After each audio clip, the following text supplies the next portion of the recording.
Bienvenidos a este nuevo Chile Alimenta Sostenible, como siempre desde Radio Agricultura, Agricultura TV, este canal que se escucha a través de YouTube, que se escucha también a través del canal 182 de Zapping y que se escucha a través de 50 cable operadores locales a través de todo el país. O sea, estamos en todas partes, Mary. ¿Cómo has estado? Muy bien, aquí contenta de una noche más hablando de este Chile que alimenta sostenible en un programa hoy día bastante ligado al cambio climático. Vamos a hablar de agua, vamos a hablar de clima y vamos a hablar de formas que se han ido adaptando a esta nueva realidad de Chile y del mundo. Así que interesantes conversaciones vamos a tener hoy día. Lo vivimos ese fin de semana corto, el 1, ¿no es cierto?, de noviembre, que tuvimos una lluvia en el Estadio Nacional. Te vi ahí en el estadio. Así yo también estaba ahí. Alentando a los atletas chilenos y al atleta. Fuimos a ver a Martina Bay, que además ganó ahí el oro, así que orgullosa. Qué espectacular, tremenda carrera que hizo. Bueno, igual que esta carrera contra la situación del cambio climático y la falta de agua que viven los agricultores constantemente en nuestro país, para hacer una analogía. Y que vamos a conversar hoy día sobre eso también, la implicancia del nuevo Código de Agua y cómo eso también establece ciertas obligaciones, también lo que se está trabajando en algunas regiones del país en cuanto a la gobernanza del agua, el principal recurso, este recurso clave para la vida humana, vegetal, animal, de los ecosistemas, etcétera. Y qué mejor que poder conversarlo con alguien que sabe al respecto, con Jimena Paredes, agrónoma y especialista en derechos de agua, que además fue exdirectora de la Dirección General de Agua de la región de Valparaíso. Bienvenida a nuestro Chile Alimenta Sostenible. Muchas gracias, buenas noches. Encantada y un placer. Un honor estar aquí por lo demás. Les agradezco mucho. No, muchas gracias, Jimena, por estar acá con nosotros para hablar del agua en la parte de los trámites, de todos los reglamentos y todo, porque nosotros acá, y te explicábamos antes de empezar el programa, lo que queremos más que dar a conocer los detalles de las permisologías, etcétera, es poder reflejar en una conversación amena todo lo que pasa detrás de ese alimento que llega todos los días a nuestra mesa. El poder entender la complejidad, no solamente de lo que ocurre, sino que de los cambios, de este cambio climático que ha presionado de forma particular el agua y la eficiencia de esta. Y por eso hemos tenido cambios reglamentarios que los agricultores han tenido que ir subiéndose a este nuevo carro. Primero que nada, cuéntanos de tu experiencia trabajando en la DGA y cómo durante todo este tiempo, DGA y ahora de forma particular, has visto que el tema del agua ha cambiado, los agricultores han ido entrando en este desafío y subiéndose a este carro. Primero que nada, ¿cómo ha sido tu experiencia en el sector público-privado? Y después, ¿cómo ves que esto ha sido un movilizador para los agricultores de forma particular? Bueno, intentaremos hacerlo simple. Mira, que el tema del agua, y lo digo en primera persona, a lo mejor es un buen ejemplo, no por la autorreferencia, sino que yo entré a la Dirección Regional de Aguas de la región de Valparaíso en primera instancia y finalicé mi carrera pública en el nivel central aquí en la DGA, el MOP central. Pero cuando yo entré el año 99, la verdad que le debo todo al sector público, no sabía nada de aguas. Y en general, nosotros incluso los que estamos en el agro, que yo soy agrónoma de profesión, sabemos bastante poco y la gente también, con mayor razón, no tiene por qué saber. A pesar de que la legislación es pública y se entiende y se supone una obligación de los chilenos conocerla, es un tema bastante árido, ¿no? La legislación chilena además tiene particularidades bastante especiales. Nuestro Código de Aguas, vigente desde el año 81, hizo condiciones bien especiales para la administración del recurso en nuestro país, separando la propiedad de la tierra respecto de la del agua, para simplificar un poco, privatizándola de algún modo, o de bastante modo, digamos. Y entonces ese Código de Aguas está todavía vigente con reformas que no vinieron antes del año 2005, ¿ya? En una primera reforma importante que sugirió los primeros cambios de fondo, pero que en la práctica más real y más contundente se vinieron a consolidar recién ahora el año 2022, con dos etapas de discusión promediando sobre los 10 años, 12 años de discusión, que ha sido bien difícil ponerse de acuerdo en las regulaciones nuevas que, precisamente como indicabas tú, se vayan adaptando a los cambios climáticos, a las demandas del recurso, a la sobredemanda que ha tenido versus la condición de escasez, sobre todo en la zona norte y centro del país. Y teniendo en consideración también que aporta una complicación especial que nuestro país es tan diverso, ¿no? Que son casi 3 en 1 en la zona norte, centro y sur, con acentos por lo tanto en aguas subterráneas, para generalizar, en importancia y en disponibilidad o en posibilidad de explotación primaria, y en aguas superficiales en la zona sur. Entonces, lo que ocurrió es que efectivamente el año 2022 recién la norma pone un poquitito más de líneas más contundentes a algunos cambios importantes respecto de la ley del año 81. No tanto en la propiedad, porque eso no se bajó, sino con acentos en el resguardo de las condiciones ecosistémicas, las prioridades de uso que no existían, priorizando las condiciones ambientales y básicamente el uso, el derecho al saneamiento del agua de bebida y agua potable, ¿no? El consumo humano, ¿no? Consumo humano, que es, si bien estuvo en los tratados internacionales mucho antes, no se había materializado oficialmente en nuestra norma chilena, que era muy importante con esta discusión mixta también que tenemos en lo constitucional y no constitucional, que es otro gran tema, que no me voy a meter ahí, pero que además está noticia en progreso, ¿no? Y uno ve que en la práctica, con o sin código, ¿no es cierto?, hay ciertas cosas que se van regulando por su propia naturaleza, y uno ve que cada vez que falta agua, la propia, en la cuenca del río Aconcagua, por ejemplo, como la DGA de alguna manera interviene también y va solicitando también a los agricultores ceder parte de sus derechos cuando hay una situación de emergencia hídrica. O uno ve también cuando los agricultores se van autorregulando, ¿no es cierto?, y entregando menos a cada uno de manera proporcional cuando no existe el agua, o a veces incluso no entregando el agua y permitiendo que pase para mantener un mínimo, ¿no es cierto?, cuando no llueve en absoluto. Situaciones que uno ve en la práctica. ¿Qué obligaciones nuevas ha venido a traer este código? Entiendo que hay un tema con las inscripciones también, que se dio un plazo adicional, inscripciones de derechos de agua subterráneas y derechos de aguas superficiales. Son dos procesos distintos, son el mismo. Cuéntanos un poco, explícanos todo este tema, que de repente los agricultores se pueden ir ahogando en estos detalles de las inscripciones. Sí, a ver, bueno... ahogando es bien paradójico, ¿eh? Dentro del tema de poca agua pero bueno, hoy en día ha llovido un poco más desde la quinta región al sur, ¿no es cierto? Pero en la región de Coquimbo nada. Pero ¿qué puede estar pasando hoy en día? Sí, mira, más allá de la escasez y las condiciones de emergencia que tú mencionabas, que no tienen que ver necesariamente con cesión de derechos, sino más bien con condiciones de turno, ¿ya? De prorrata, que siempre estuvieron como facultad en la autoridad, que nada más que se han hecho más visibles o se han practicado un poquitito más por fuerza mayor, que así ha tenido que hacer, ¿ya?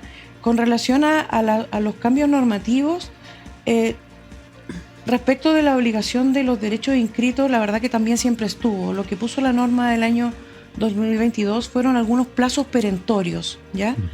Para terminar de resolver aquello en las personas o en los titulares que tienen procesos pendientes al respecto. Por ejemplo, se introduce un plazo para resolver las inscripciones conservatorias, o sea, aquellos derechos que fueron autorizados por la autoridad, valga la redundancia, a través de resoluciones administrativas que otorga la propia Dirección General de Agua, que deben pasar a ser un título de propiedad registrándose en los registros de agua, los conservadores de bienes raíces competentes, ¿ya? Tienen un plazo límite para terminar ese trámite, so pena de, por primera vez entonces surge también el concepto de caducidad o extinción, o sea, que no sea esto eterno, que no figure en los registros en los derechos de propiedad y en los catastros públicos de agua respectivos, que son otro archivo y otro registro que maneja directamente los archiveros públicos de la Dirección General de Agua, ¿ya?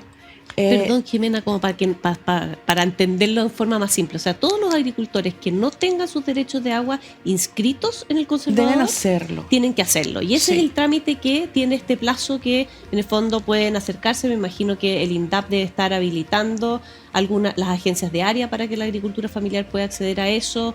Y en el fondo los medianos y grandes tienen que, a través de de forma personal o a través de algún abogado o algo así, tener algún procedimiento. ¿Es más bien simple o requiere de apoyo o asesoría? No debería requerir apoyo o asesoría en este punto en particular, respecto de las inscripciones conservatorias, pues que basta que estas inscripciones pasen por la protocolización en una notaría, ¿ya? Y se inscriban, se lleve el documento al registro de agua y se pida al conservador su registro, su inscripción en el registro de agua respectivo. Para eso tú no necesitas representación legal ni ninguna asesoría técnica o consultoría, ¿ya? Uno necesita llevar un papel a la notaría, uno necesita llevarle un papel al conservador. ¿Qué es lo que lleva uno? La resolución de la Dirección General de Agua autenticada, que es simplemente eso se puede solicitar por plataforma o directamente vía presencial a la propia dirección, que no es más que un timbre que indique que es fiel a su original y que está vigente a la fecha, ¿no? Algo para que la gente comprenda. Es bastante sencillo eso. Ya cuando se trata de derechos de aprovechamiento del catastro público de agua, tampoco necesita una representación especial. Sin embargo, para resolver el catastro público de agua, que también tiene un plazo, que no amerita caducidad de derecho, no tener el catastro público de agua, sino que amerita multas, ¿ya? Todos estos plazos se habían puesto el año 2022 a el 2023, en algunas fechas para no entrar en detalle, del año 2023, y con una reforma complementaria que se hizo este mismo año, se aplazaron estos plazos para el año 2025 como fecha máxima, ¿ya? Perfecto. El catastro público de agua es otro proceso que se hace por las plataformas disponibles en la página web de la DGA, y quizás tienen un poquitito más de complejidad en el sentido de que hay que acompañar toda la cadena de títulos hacia atrás, la cadena de transferencia hasta llegar al título original y subir todos estos documentos de manera digital a la plataforma para solicitar este catastro. También tiene la dificultad de que la dirección está un poquito demorada con esto porque ha tenido una demanda que ha quintuplicado, si invento creo que no me quedo corta con esa cifra, a propósito de esta obligación ya con plazo, y por lo tanto entre el año 2022 y 2023 el servicio se ha ido rearmando y contratando gente y refuerzos para poder responder a esta demanda. Entonces los plazos están un poquitito más esa es la razón por la que se amplió el plazo, ¿no es cierto? Se amplió el plazo, claro, por la imposibilidad tanto para los titulares de reaccionar a tiempo y tanto para la autoridad como para resolver esto satisfactoriamente para la gente. Perfecto. Es lo que yo presumo que es de sentido común. No es que yo esté adentro tomando esas decisiones, pero imagino que así fue. Oye, Esos Jimena, son 2 puntos de varios, digamos, que trajo sí, la reforma. bueno, el tema del agua es tan amplio. Bueno, nosotros en la Universidad de San Sebastián, yo estoy trabajando ahora ahí, hemos generado un centro del agua y hemos estado en el fondo en estos distintos ámbitos de relevancia para poder discutir, para poder producir apoyar la elaboración de políticas públicas que nos acompañen en eso. Y uno de los temas es gobernanza, porque muchas veces hablamos de los derechos, de la cantidad, digamos, la sequía, etcétera, pero hay un tema de gobernanza que requiere ser visto ya a nivel de cuenca, como ya es consenso entre todos los actores. Es muy distinto lo que pasa en cada una de las 101 cuencas de nuestro país, pero finalmente tenemos que llevarlo a algo concreto que nos permita tomar decisiones. ¿Qué piensas tú de las decisiones que se han tomado, de los pilotos que se están haciendo de estos consejos de cuenca?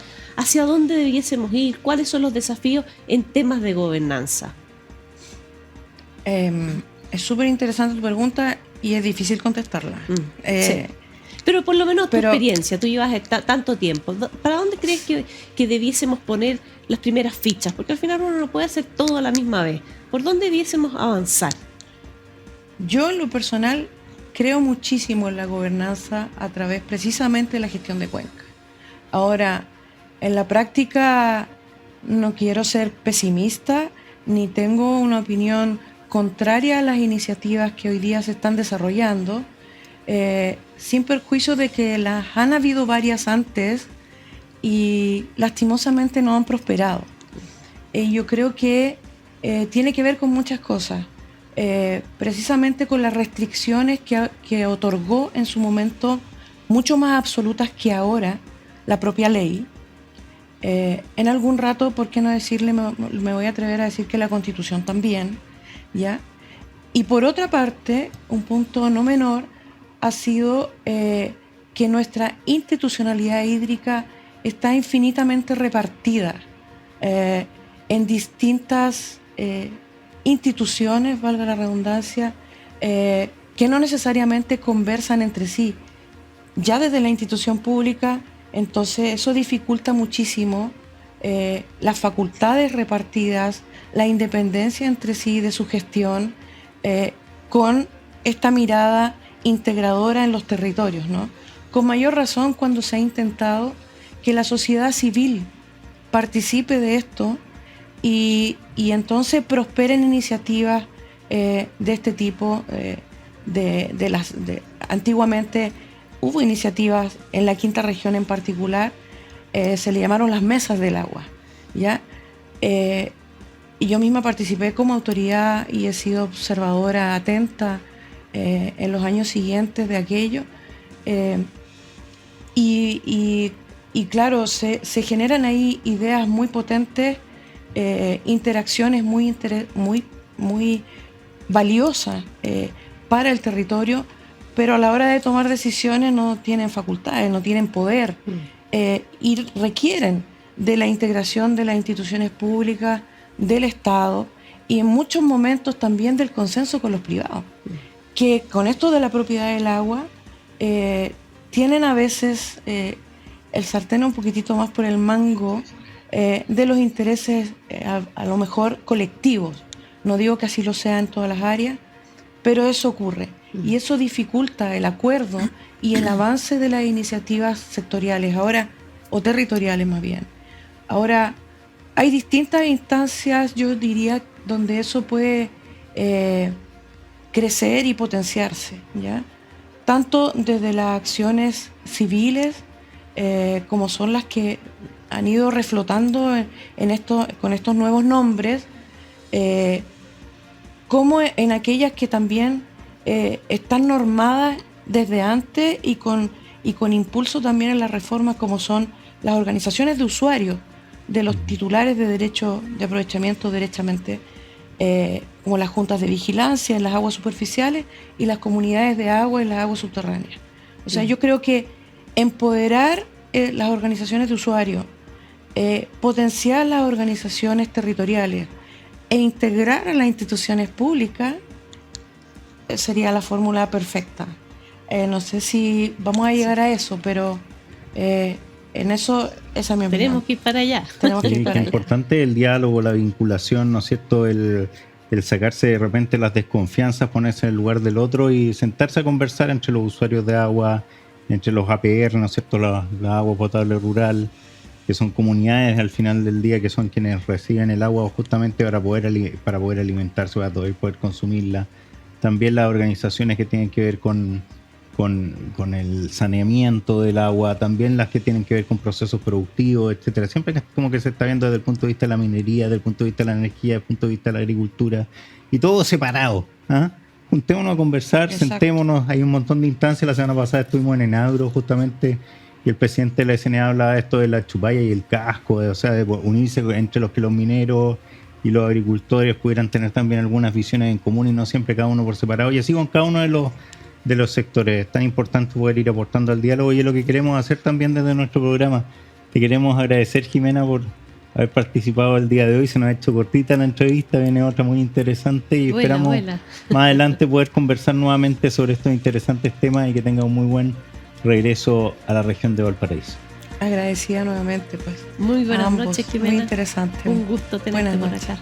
Muchas gracias. Vamos a una pausa y estamos de vuelta con otro interesante entrevistado. Agricultura TV.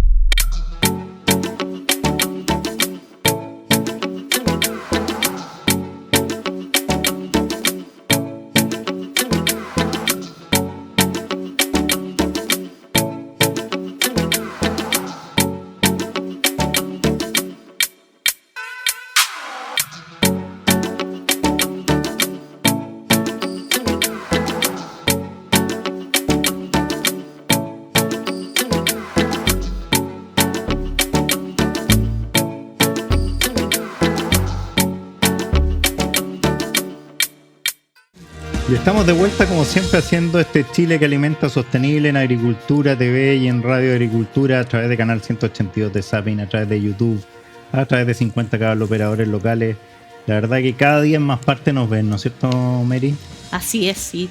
Terminamos de una conversación interesante acerca de agua, de esta agua que producto del cambio climático y de la sequía se ha hecho cada vez más escasa y ha requerido distintas regulaciones, y los agricultores y todos tenemos que adaptarnos a esta nueva situación. Y por eso la conversación de ahora es tan interesante. Vamos a darle la bienvenida a Gianfranco Marcone. Bienvenido, Gianfranco, meteorólogo, magíster en cambio climático en la Universidad Europea del Atlántico. Muy buenas noches. Para están? poder... Muy bien, ¿y tú cómo has estado? Muy bien, gracias. Gracias, Francisco. Hoy nos viene súper bien el poder conversar contigo, Gianfranco, el día de hoy, porque la verdad que tiene una característica especial, Gianfranco, que se ha metido también en los últimos años firme en el tema de la agricultura. Lo vemos dando charlas especialmente para agricultores constantemente en distintos lugares del país, nos topamos a menudo en eso. Y además está en el día a día de lo que está pasando con el clima. Él está en televisión, lo vemos todo el día en el matinal, entonces la verdad todos los días. ¿Ah? Y eso lo lleva a estar muy en el día a día de lo que está pasando constantemente, y no solo de lo que está pasando acá, sino que también estudiando lo que está pasando en el mundo, ¿no es cierto? Donde el clima cambia. Vimos la semana pasada, ¿no es cierto? Estuvimos ahí el primero de noviembre, nadie pensaba, y ya tuvimos una primera lluvia bastante importante que en la zona central, en la capital. Bueno, y el resto del país también ha tenido condiciones climáticas bien especiales, con un octubre y un septiembre mucho más lluvioso de lo que estábamos acostumbrados en los últimos 15 años. Sí. ¿Qué está pasando en Chile y qué está pasando en el mundo? ¿Qué está pasando? Buena pregunta. Yo creo que está pasando de todo. Está pasando de todo. En realidad tenemos ahí varias condicionantes que están generando que este sea un año bastante especial, climáticamente hablando, no solamente en nuestro país, sino que a nivel mundial en general. A ver, si podemos desglosando, podemos primero comenzar con el fenómeno natural que llegó, y ojo, es súper importante consignar que llegó después de 3 años.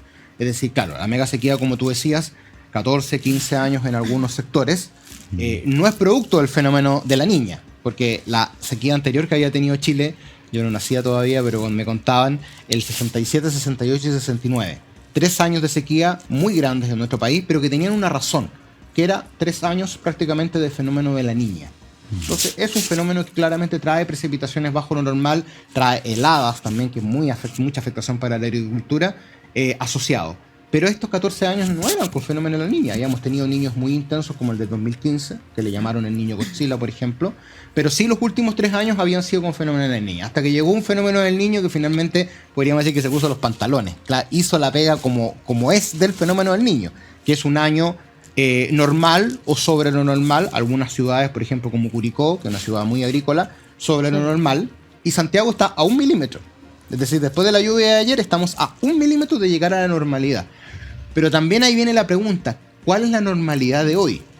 ¿En la misma normalidad de los niños de los años 80 y 90? Y ahí está un poquito la afectación que ha tenido la zona central, la zona centro-sur de Chile. Hoy en día, en Santiago, por ejemplo, literalmente caen 70 milímetros menos que con lo que caían en los años 80.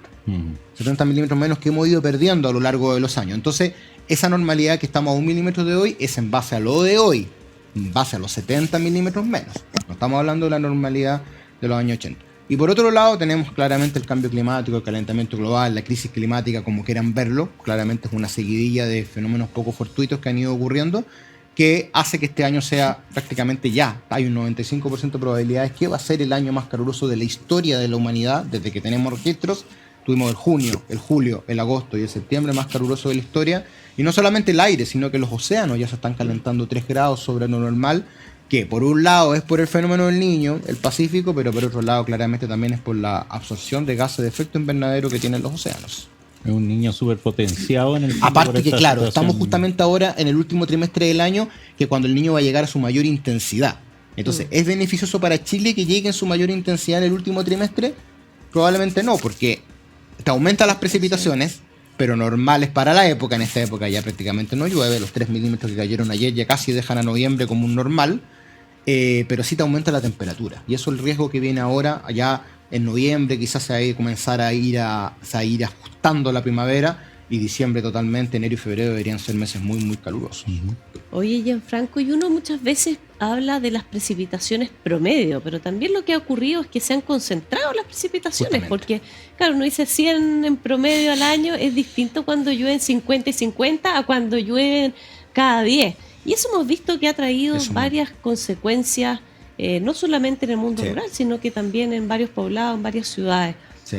¿Cómo ves tú que esta anomalía, tanto en promedio como en concentración, ha ido afectando a la agricultura? Porque hemos sido bien críticos en este programa, que justamente quiere dar a conocer este Chile que alimenta sostenible, que en estos 15 años de sequía en Santiago o en las grandes ciudades, Valparaíso, Concepción, hemos seguido tomando agua, consumiendo de forma Dejándola bastante ya normal, abierta para darnos digamos. los dientes. Pero en el campo no. Los sectores rurales, los agricultores han visto la escasez de agua durante este tiempo.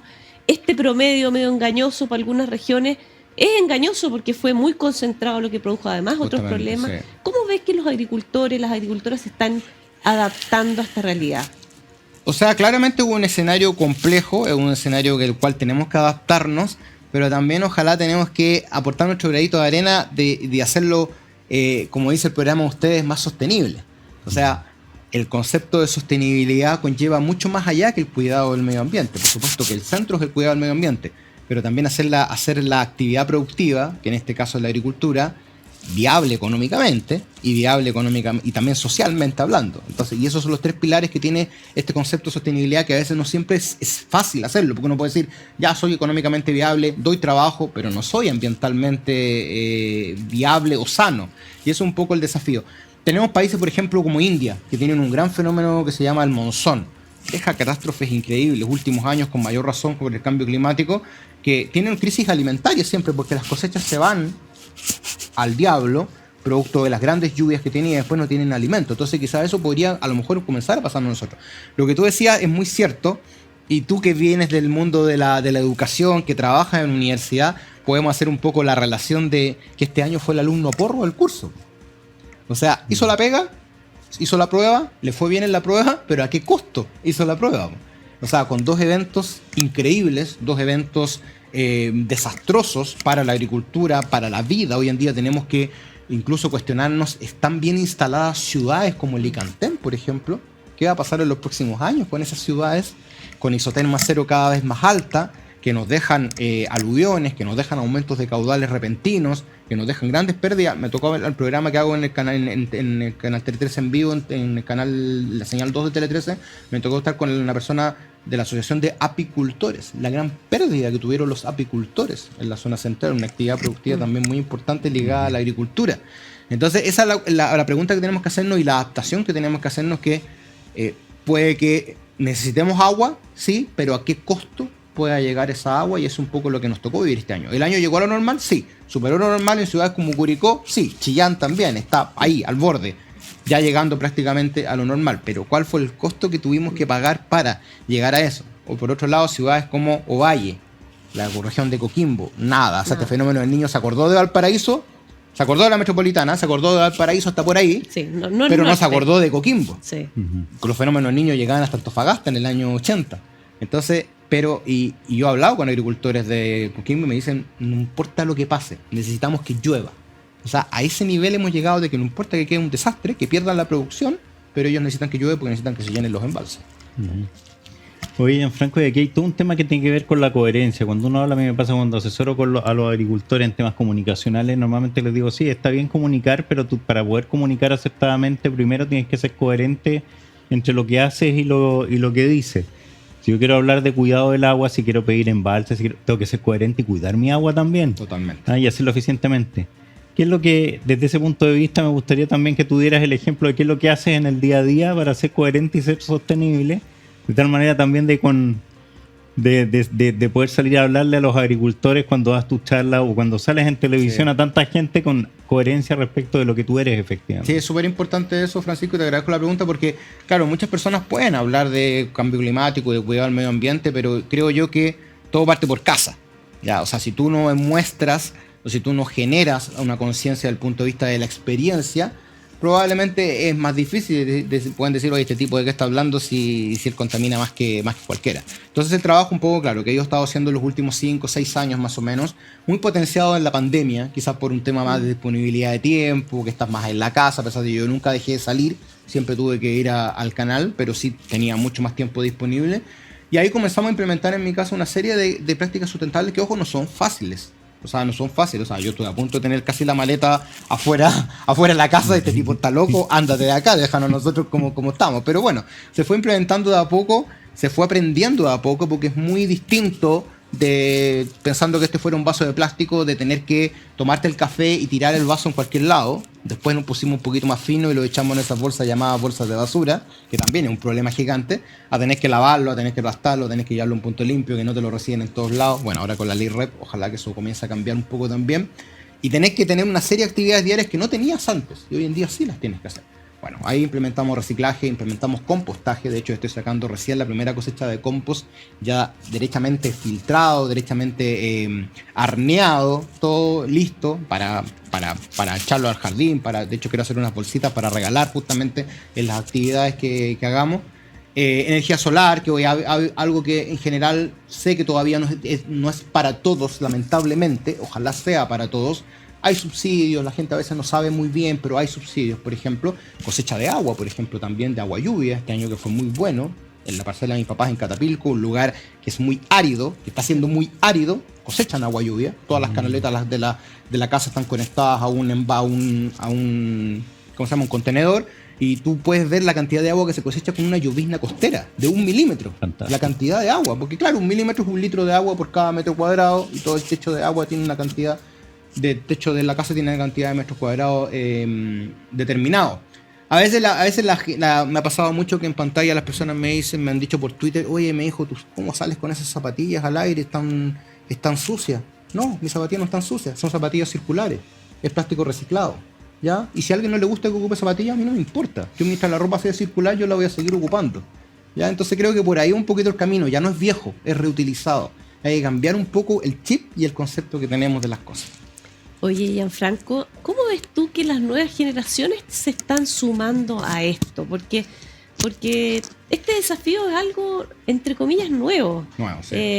Estábamos acostumbrados en Chile y en gran parte del mundo a tener agua en exceso. El agua no era un recurso o un bien que limitara la producción. Hoy día esta idea de este Chile que alimenta sostenible es justamente no solamente medioambientalmente. Si es que no producimos alimentos no lo vamos a poder tener la base del bienestar para poder desarrollarnos como personas, y socialmente lo que ocurre al menos el acceso al agua en el mundo rural, que en Chile todavía es una gran deuda para muchos hogares. ¿Cómo ves tú que las nuevas generaciones se están sumando? ¿Tú ves que ahí hay un cambio de conciencia? ¿Hay además más información? Tú que estás justamente informando. Sí. ¿Cómo ves? ¿Hay intereses distintos o tú ves que todas las generaciones se están sumando de forma igual? A ver, a mí, por ejemplo, bueno, en el colegio, yo fui al colegio en los años 80, me enseñaban que el agua era prácticamente inagotable. Y así se enseñaba porque claramente existía el ciclo hidrológico.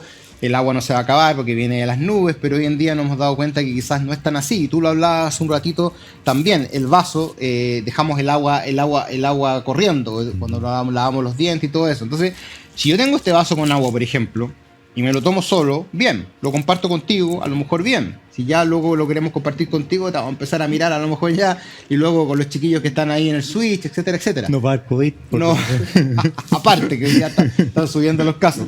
Pero ese vaso va a ser para todos siempre y cuando la llave esté abierta y lo siga llenando. Pero hoy en día nos hemos dado cuenta que la llave se está cerrando. la llave pensando en lo que son las nubes, en lo que es el agua de la lluvia. Este año, si bien ha sido mejor, ojo, cuando veamos el gráfico, el climograma de las torres de lluvia, no vamos a ver una torre, vamos a ver con suerte una rayita, porque es un año apenas normal, no nos engañemos en eso. Por supuesto que es mejor de los 14 años para atrás todo el rato, pero no sabemos qué va a pasar los próximos años, por lo tanto no hemos dicho que termine la mega sequía. ¿Hemos tenido más nieve? Sí, todo el rato que sí también.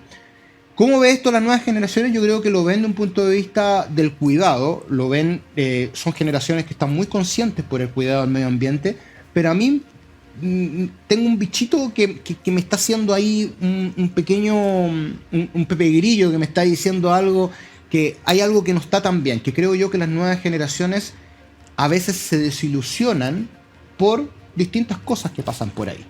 Entonces, no sé, pues de repente ya cuidemos el agua y todo, y tú hablabas de la globalización, todos tenemos celular, todos podemos capturar cosas, una rotura de matriz y agua que corre. Obviamente genera desilusión eso, porque uno se esmera en cuidar el agua y por otro lado hay perdiendo agua en algún lado. O por ejemplo, lo pasó, que no me equivoco, acá en la comuna de Providencia, todos nos esmeramos en reciclar, o la gente que recicla, y viene la empresa de reciclaje y bota toda la basura y eso se viraliza por redes sociales. Entonces todas esas acciones que van en un tema de confianza, obviamente tienden a desilusionar a las nuevas generaciones. Pero yo siento, y en las actividades que me ha tocado participar de concientización, siento que son generaciones que están muy conscientes. A mí me gusta mucho ir a esas generaciones a concientizarlo, por más que igual hay que trabajar con los adultos mayores, con las personas adultos jóvenes o jóvenes, como quieran llamarlo, que también tienen que concientizarte, pero siento que ellos, los niños y los jóvenes, son los directores de carrera del futuro, son los rectores del futuro, son los conductores de programa del futuro, son los gerentes del futuro, son los alcaldes, son los presidentes. Entonces, si creamos que ellos sean más conscientes, claramente esas instituciones en un futuro pueden ser más conscientes también. Por más que hayan estas pequeñas desilusiones, que ahí yo creo que con cultura, con información, con educación, obviamente que lo podemos contrarrestar. Dice ya, cerrando, Gianfranco, me dicen que se acabó el tiempo, que te voy a robar 2 minutitos más. Dale. Para que nos digas si tú nos ves lejos, nos ves cerca de estos desafíos que se ha impuesto el país. Todos los países han impuesto ciertos desafíos de cara al 2030, ¿no es cierto?, a través de la ONU. ¿Tú ves que Chile está bien prospectado o está muy atrasado en eso? Mira, yo creo que Chile en cierto modo está bien. Quizás a lo mejor tú me puedes ayudar ahí desde el punto de vista de cuando estuviste tú en el gobierno. Si no me equivoco, Chile está 30 a nivel mundial, es así, ¿cierto? En práctica sustentable, en ser más sostenible a nivel mundial. Si bien uno dice, oye, 30, ¿por qué no estamos segundo, tercero? Pero es que claramente es un país que no es desarrollado. Estamos hablando de Chile, dentro de los países quizás de Sudamérica, estamos en una muy buena posición en cuanto a implementación de prácticas más sustentables y ser un país, ojalá, que lleguemos a ese nivel que dices tú del 2030 de, no sé si la carbono neutralidad, pero sí llegar allá a una posición importante. Esto es urgente, esto es ahora. O sea, el último informe del IPCC, que es el panel intergubernamental de cambio climático, habla de que lo que se esperaba para el 2100, ahora lo proyectan para el 2034. Que Chile llegue al temido, o sea, que el mundo llegue al temido 1,5. Que la temperatura no suba más allá del 1,5, que ya vamos en 1,24, si no me equivoco, algo por ahí. Por lo tanto, claramente estas prácticas son necesarias y son aquí y ahora. Por ejemplo, se habla de terminar con los vehículos a combustión, pero tampoco podemos exigirle a la gente que tenga vehículos eléctricos si tampoco tenemos el dinero o los valores no están al alcance de todo. Entonces, también hay que nivelar un poco las cosas. Está bien, pedir cosas sí, pero por otro lado, nivelar también que sean cosas accesibles para todos. Yo siento que lo sustentable tiene que ser para todos en la agricultura y para todos en la vida cotidiana también. Oye, muchas gracias, Giancarlo, muy interesante, esto da para el programa sí, completo, pero claro, bueno, sí. Es un desafío que nos va a acompañar por mucho tiempo, no es un logro que vayamos a tener en un año o en otro, sino que nos va a acompañar para toda la vida. Así que agradecerte por esta conversación y ya nos veremos en otra oportunidad. Muy buenas noches. Francisco, gracias a ti. Nos vemos. Agricultura TV.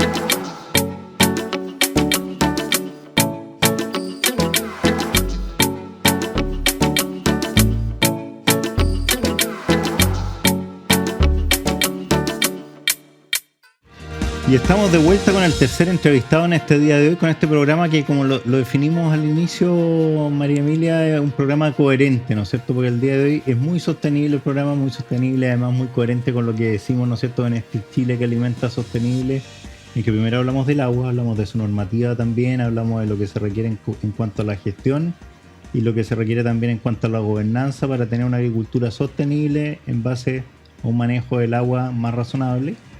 Y luego pudimos conversar con Gianfranco Marcone también sobre lo que está ocurriendo en Chile, lo que está ocurriendo en el mundo con el clima y cómo ser también más sostenible en el día a día, tanto los agricultores como también el consumidor, la persona de pie desde la ciudad y con el ejemplo personal de él. Y ahora tenemos un interesante entrevistado ya, el tercero de la noche, y que nos va a llevar justamente en la línea de continuar con esa coherencia al siguiente nivel, al nivel productivo. Cuéntanos, María Emilia, un poco de él. Así es, porque cuando uno habla de que Chile alimenta sostenible, una de las nuevas tendencias que hemos hablado mucho es de la agricultura regenerativa. Y poder entender un poco más qué es la agricultura regenerativa, que es una de las formas de producción sostenible. Tenemos varias, pero queremos hacer un foco en esta agricultura regenerativa y para eso convidamos a Tomás de la Fuente, ingeniero agrónomo de la Universidad Mayor, que hoy día está trabajando como socio de Alimentos Manada, ya no es solamente Carnes Manada, que es justamente una empresa que está trabajando con agricultura regenerativa. Muy buenas noches, Tomás, bienvenido a este Chile Alimenta Sostenible y estamos muy ansiosos de que nos cuentes en qué están haciendo y quizás para empezar, ¿qué es lo que es la agricultura regenerativa? Para que quienes nos están escuchando sepan qué significa la agricultura regenerativa cuando hablamos de ello. Bueno, muy buenas noches, María Emilia, Francisco, muchas gracias por la invitación. Yo feliz en poder compartir y estar educando, que ha sido gran parte de la labor de Manada, ir educando en lo que es la regeneración.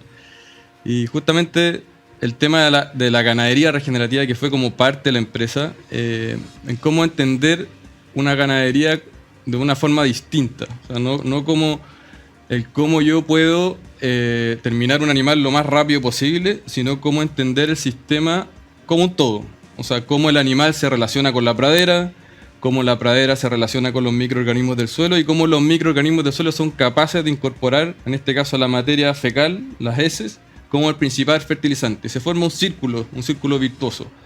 Entonces, para poder mantener este círculo es que, por ejemplo, no se usan fertilizantes químicos. ¿Por qué? Porque mato a los microorganismos y rompo un eslabón de la cadena.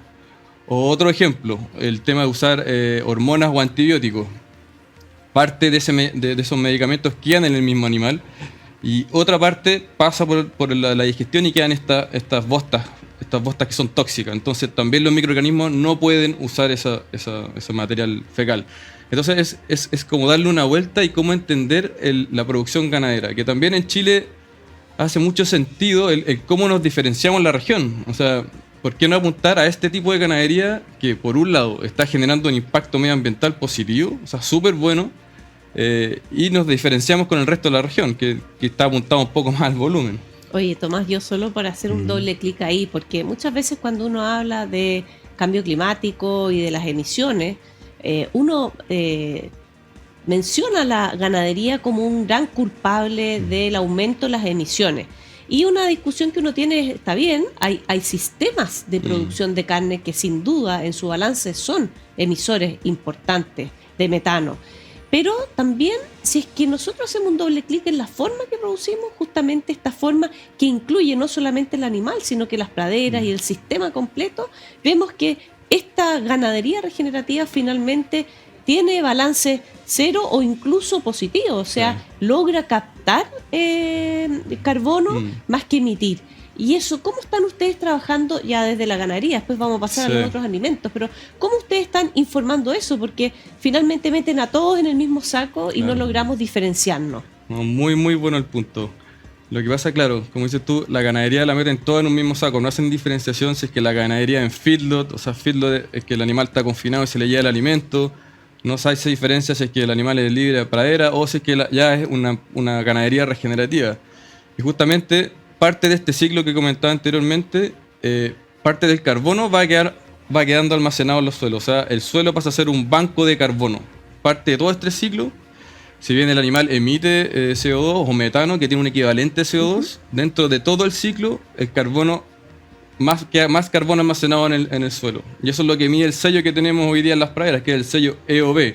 No mide específicamente cuánto carbono queda, pero sí mide indicadores biológicos que van mejorando año a año en la medida que uno va produciendo proteína bajo estos estándares. Ahora, ¿qué estamos haciendo nosotros?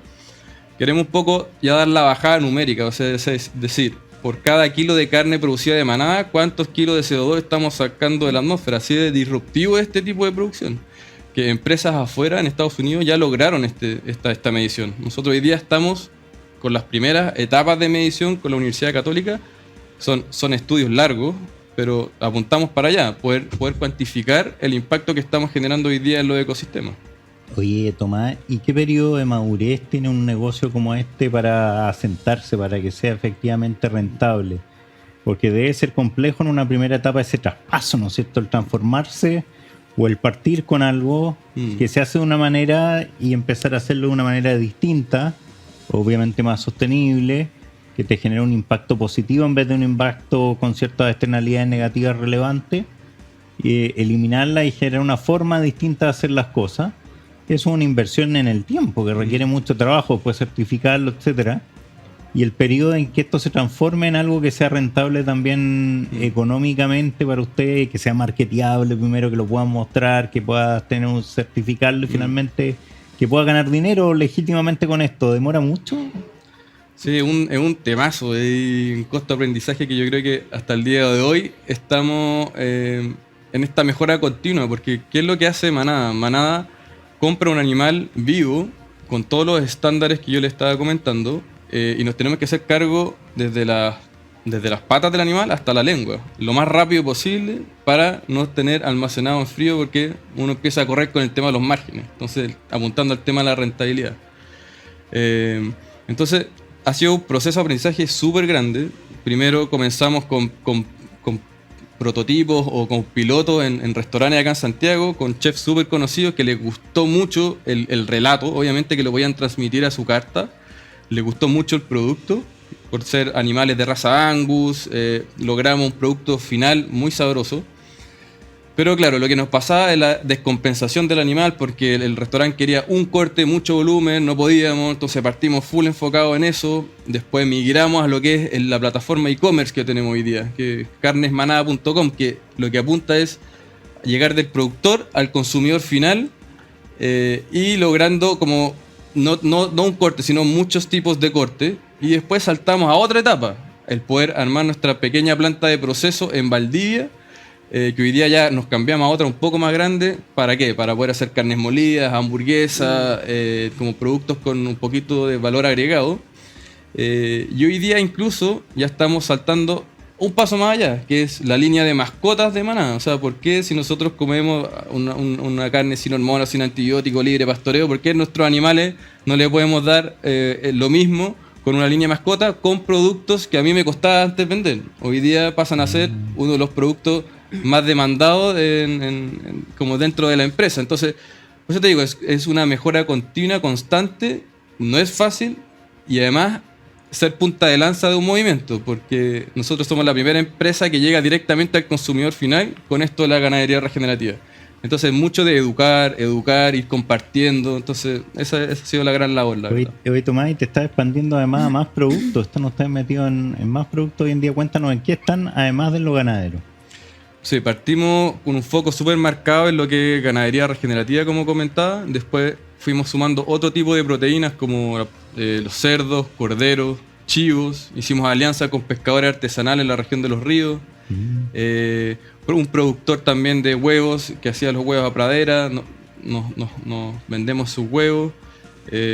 Pollo a pradera también, que ¿Y tienen cómo acceso. las personas pueden acceder a eso? ¿En una plataforma? ¿Hay una página web? Quizás cuéntanos un poco, Tomás, de cómo el consumidor, porque lo que queremos en este programa no es solamente dar a conocer la producción sostenible, sino también cómo conectamos y hacemos conciencia en los consumidores, para que sintamos que somos todos parte de esta sostenibilidad que requiere el compromiso de los productores, pero también el compromiso de los consumidores, para que en el fondo podamos ir avanzando en esto. Sí, yo creo que una de las cosas que nos propusimos todos los socios que estamos impulsando el proyecto, fue, bueno, del día 1 nosotros somos empresa B certificada.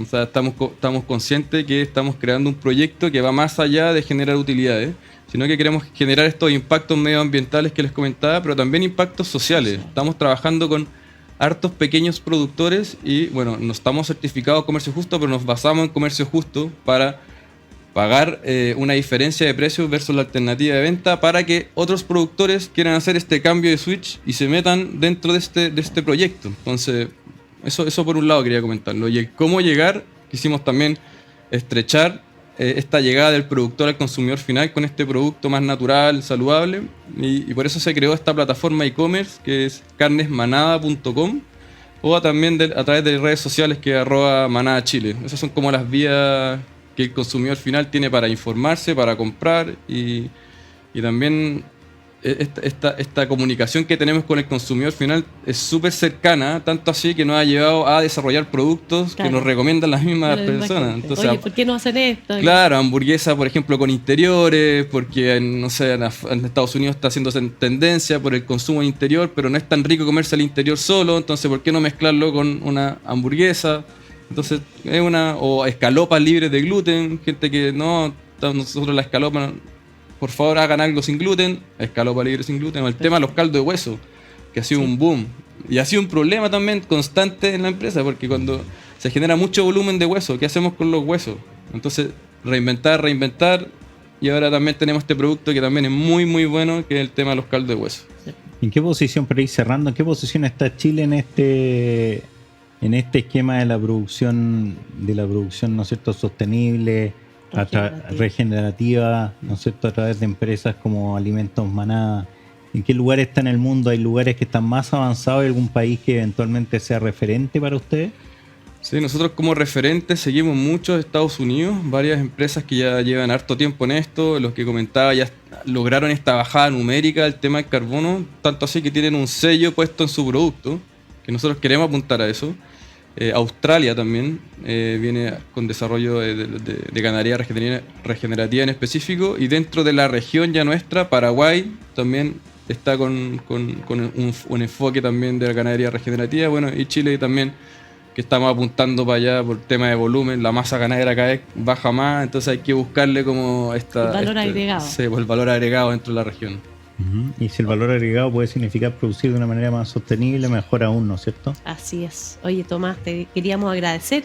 Pasa volando esta conversación de esta tendencia que muchas veces uno escucha, pero la gente entiende poco de lo que realmente es. Y el esfuerzo también que implica para los agricultores, los ganaderos, de transformar sus prácticas a prácticas que incorporan los desafíos actuales, que sin duda es el climático, pero nunca dejando de lado el impacto social y económico, que al final es esta sostenibilidad que buscamos todos. Así que te damos las gracias por esta conversación. Muy buenas noches y ánimo con ese proyecto que sin duda tiene que seguir creciendo por el bien de los productores y también de los consumidores. Muchas gracias a ustedes. Muy buenas noches. Gracias, Tomás. Me encantó este programa de hoy día, como decíamos al principio, un programa coherente, que yo creo que es lo principal hoy en día en todo ámbito de cosas, es ser coherente, vincularse por un lado, generar colaboración, comunicar adecuadamente lo que se hace, que es lo que intentamos a través de nuestro programa también, que se comunique también lo que se hace adecuadamente en cuanto a la producción de alimentos, y conectar estos puntos, conectar el punto de quien produce, quien se alimenta, las familias en nuestro país. Para eso estamos, eso es el Chile que alimenta sostenible. Buenas noches, María Emilia, buenas noches, Tomás, buenas noches, queridos amigos.